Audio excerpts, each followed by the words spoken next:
Hey guys, just got done watching 2014's Mockingbird. Came out the 7th of October 2014 and it was directed by Bryan Bertino, who wrote and directed The Strangers. Ooh, that awful thing. And I'm on my squeaky chair again.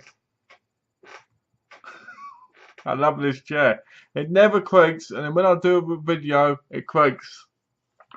So basically, this film stars Alexandra Lydon, Todd Stashwick, Audrey Marie Anderson, Barack Hardley, Colby French, Lee Garlington, Spencer List, Emily Allen, Ali Allen Anden. What a nice name, eh? So basically, the film starts out with we meet Tom and Emmy.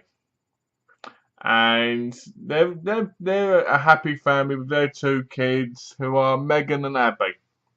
They're extremely happy. Tom's very loving towards them, tickles them, pretends to be a shark, goes, "Ooh, I'm a hungry shark." Ooh, like parents do, or men who are married who, probably shouldn't because they're old enough not to, but they still do it. I wouldn't know anything about that. Anyway, so so basically, it starts with them, and there's a ring on the doorbell. Doo doo, doo doo. And basically, what happens is they open the box, and it's got a camera in. The movie's set in 1995, so it's a VHS camera, and I'm guessing it's VHS camera because they say the tape, so it must be. And his wife, Emmy, she doesn't believe that they got the doorstep. She thinks he bought it, and she goes, "Stop BSing me," basically. And he goes, "No, no, I'm not." And she's gobsmacked because they feel like they've won the camera. So then it goes to Beth, who is like in the guest house of the people she kind of works for. I'm guessing she's in the guest house of this family. Now there's loud music coming from that family's home, and at the beginning of the film, there's a little boy who gets shot, and you see blood squirt at the back of his head, and the music's playing. So all I kept thinking through the movie was, she must be living where that boy gets killed. So we meet her, and she talks to her mum, and she gets a camera as well. And it says, "Keep filming." Like there's this thing in it that says, "Keep filming." So she tells her mum, and her mum's a bit, what do you call it, like anyone would be. You don't get anything for free in this life, not really. Without doing anything. And then after we get to meet her, and what I liked about this was there was some character development. It wasn't a lot, but it felt like it was enough for this movie. So then we go to the clown, Leonard. And Leonard's a loser. That's the only way to explain him. He's like that loser, nerdy guy who still lives in his mother's basement. I wouldn't call him a loser, but he was like the loser of the movie. And it was obviously he was meant to be because the things he was made to do. So his mum basically makes fun of him, and he's like, "Oh no, I won, Mama, I won. I'm looking forward to this. Oh, I'm a part of this game show, competition thing." So he shaves his head and he gets a clown uniform. He goes, "Oh, it's always been my dream to dress up as a clown." "Oh yeah, oh yeah." And he basically gets sent to a women's bathroom to break wind in it. He has to ask a couple of guys to kick him in the nuts a couple of times. He then has to go to this play area and ask parents to take pictures of him with the kids, which is really funny, and record him doing it. And there was another one where he got outside in the rain and he had to do 5 jumping stars. And then it said that he had to get a cake and take it somewhere. So to be honest, it felt like he was treated better than the others. Because through the others, because this is like a found footage kind of film where it's all recorded on camera, they get weird phone calls. Tom and Emmy get phone calls. They get doors banging. They get a gift that they have to open. And they open it up, and it's got a picture of it of Leonard the clown with their 2 kids. which I thought was really effective because it just showed, because what it was showing you was the continuity of what's happening around you if you focus on the movie. So basically, then they all creeped and like, we want our babies back. So I didn't realise their kids had even left, but they had. So Beth's walking around getting scared, and all of a sudden, her door gets kicked in. She hides in the closet, and someone's walking around, and you never see who that person is. But all of a sudden, right, all you hear is her go like this, and you're like, hey, there's probably, if he walks in your room, he's probably gonna hear you, and he's probably then gonna get you and kill you. That's all I kept thinking. The bloke disappeared. She tried getting in her car. Then this dummy drops, like mannequin thing, naked. Jump scares. And then there's another scene with Beth where it looks like someone's sitting outside on a chair with a mask on. And she goes, leave me alone. Stop it. Stop it. Leave me alone. No. No. Stop it. Right? And he goes, pick up the box and open it. Pick up the box and open it. At one point I was going like this. Pick up the box and open it. Pick up the box and open it. Pick up the box and open it. Pick up the box. And guess what? Open it. So that was said multiple times, and that was quite effective in the creepiness when you heard things said the same amount of times. So then basically you go back to Tom and Emmy because it goes back and forth between the three because it's like three stories in the same movie but connect kind of thing, if you get what I mean. Like, so basically, Tom and Emmy find their kids are in danger and they've got 10 minutes and they get given an address to go to. Something Mockingbird Road, like 1804 or something. It's an address. Then basically Leonard, dressed as Kane, gets told through a card to go to a grocery store, which is a shopping. Go shopping in the grocery store. And he then gets told to buy cake. So he gets a cake with surprise on it. Well, one surprise. And he takes it to Mockingbird, 1804 Mockingbird. I can't remember the road, but it's something like that. And he then basically goes to. I'm trying to find the road there. But anyway, it doesn't matter. The road doesn't matter. So basically, he turns up there and Tom and Emmy are already in there. And they're moving between the red balloons. Because this place is full of massive red balloons. And you're like, how the hell did the person put all these balloons in it? And all I kept thinking was, I'm sure this is the home in front of the guest house. I'm sure of it by the way it looks. Right?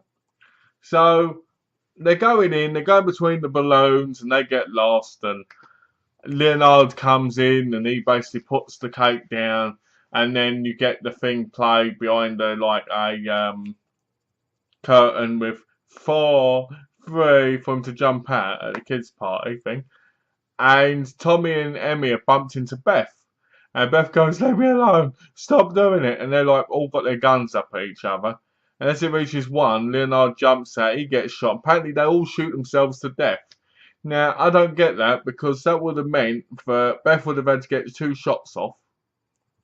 That would have meant that Tom would have had to get 2 shots off. They would have had to both been perfect hits and hit him. Because that would have meant Tom would have had to hit Leonard and then Beth. Because Leonard goes down first. And Beth would have had to hit both of them at the same time. So it don't make sense to me because that's illogical. Because it won't happen. You can't, especially that far away, you can't hit perfectly. Especially when you're not shooting all the time. Right, I'm sure Beth hasn't. So then it's revealed who the killers are, who was behind it. And you're like, wow, who was behind this? Because we didn't see many people. I was hoping it would be the woman who gave Leonard directions or something. Something really silly. But no, it goes into bloody birthday territory, and it turns out to be the kids. Yep, two of them being Tom and Emmy's kids. And I'm sitting there and I'm like this. I'm like, this doesn't make sense because now, guys, you're orphans. And what have you got against your family? And what have you got against poor Leonard? I was like, he's just a poor guy who's got a rough life, and he just doesn't realise it, you know. Well, he probably does, but I mean, he didn't realise, you know, all this stuff. And he's sitting there, and he's like this. He's like, he's dead, you know, he's dead, and you're like, oh, it's just the whole movie to me was really thrilling in the first part, right? The first part was really thrilling. It was quite exciting. I was enjoying it. I was having fun. It was your usual found footage, but it had some real creepy moments in it. And I enjoyed it because it's like 5 in the morning, and I enjoyed it because of that. And, you know, I was a little bit more tired, so it probably made me jump more from watching it, if you know what I mean. But I knew the ending was coming. I knew something in the ending would connect the three of them, and they'd probably kill each other. I knew it was going to happen because it was obvious, right from probably the second act. You know, like, because I'd say there's about 3 acts. I'd say I could tell from the middle of the movie. It was just obvious. Because why else would Leonardo be running about doing stuff, and the other one's being scared witless by the things, unless they were going to put him there. You know. But yeah, the film is acted pretty well. I enjoyed the effects. You know, it wasn't expensive. It wasn't thingy. It wasn't, it wasn't overused. They used the same words over and over again. It got a bit creepy and repetitive, and you're a bit like, it's getting more and more intimidating, this bloke. And you're just sitting there and you're like, what's going to happen to him? At the beginning, you're like, what's going to happen? Is Beth going to die? Is Tom and Emmy going to die? What's happening to Leonard? And I've got to admit, out of all of them, I actually felt worse for Leonard. But I also felt that the character development was pretty good. It was very basic, but that's all it needed to be for the movie to work, was basic. It also gave me a lot to think about. Like, you get something free, you take it. And it was kind of saying that not everything you take is free. If they hadn't picked up the camera, the guy probably couldn't have done anything to him because the camera. Another problem I've had with it was they said they couldn't turn the camera off. Now, you smash that sucker down on the table or kick it across the room, it's going to stop working. But apparently, the whole way through, the people responsible, the kids, could watch them. They put all the stuff around. They kicked a door in. They kicked Beth's door in and scared her. They put all the envelopes around for Leonard, which is near impossible, surely, because of how young they were. What else? What else did they do? Oh yeah, the calling up. You know, it was kind of impossible, half of it. It didn't make sense, the ending. I think it was just to make you get creeped out by it. So yeah, the movie was pretty good. I enjoyed it. I'd give it a 4. I'd give it a 4 because I really enjoyed it. I thought it was a good movie. I'd probably watch it again in the future. It's one of the better found footage movies I've watched recently because it's not about people being in the woods and a false going after them or possession. It's straight up being scared witless by an unknown identity bothering you, somebody calling you, somebody you don't know if there's more than one. Are they around the house? Are they watching you at all times? They are on the camera, but are they outside your window? Are they in the house? You know? It's very creepy. And that's what I liked about it. And it was a lot better than The Strangers. I've never liked The Strangers. I thought The Strangers was one big pile of turd because all the people kept in it was going like this. Yeah, making creaky noises against the floor as well. But I just didn't like The Strangers. I thought The Strangers was horrible. But Mockingbird is only the guy's 3rd movie. And you're like, 3rd movie? I mean, when did he make The Strangers? Let's have a look. He made The Strangers in 2008. Wow, I thought it was a lot longer than that. So he has made another film in 6 years, and Mockingbird to me wins. I like Mockingbird. I'll definitely buy it in the future if I see it on Blu-ray. because I watched a digital copy of it online, because I got a free digital voucher thing. So I thought, oh, I'll watch Mockingbird.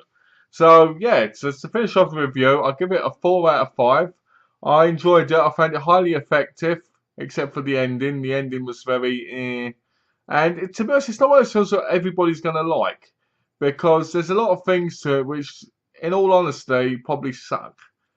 But I liked it. I found it fun. I found it entertaining. I found I could relate to Leonard. I found Tom and Emmy were relatable as parents, and Beth as a woman on her own who got scared on a rainy night. The one thing I didn't get was Leonard's makeup on his face melts when he goes in the rain. Yet when he's in the house at the end, it's all alright again. So they must have sat in the car for a while fixing it up. So I would like to have seen that. But yeah, so finishing off, guys, because I'm going to repeat the same thing again and again otherwise, probably. Good film, not bad, not everybody's taste, not your usual fan footage movie, set in 1995, which when you think about it, I wouldn't have called ancient, but it's like nearly 20 years ago now, 1995. That's crazy. I can't believe it. I was 7 in 1995. I'm 27 in January. I can't believe how time flies by. So, great movie, fun, entertaining. Give it a go. Don't go in there expecting anything incredible, but go in there expecting to have a little bit of fun, enjoying, and not your usual fan footage movie. So, as always, guys, thanks for watching, and I hope you have a lovely day. And if you haven't already, click the subscribe button. Thanks for watching, guys, and take care and have a lovely, lovely day.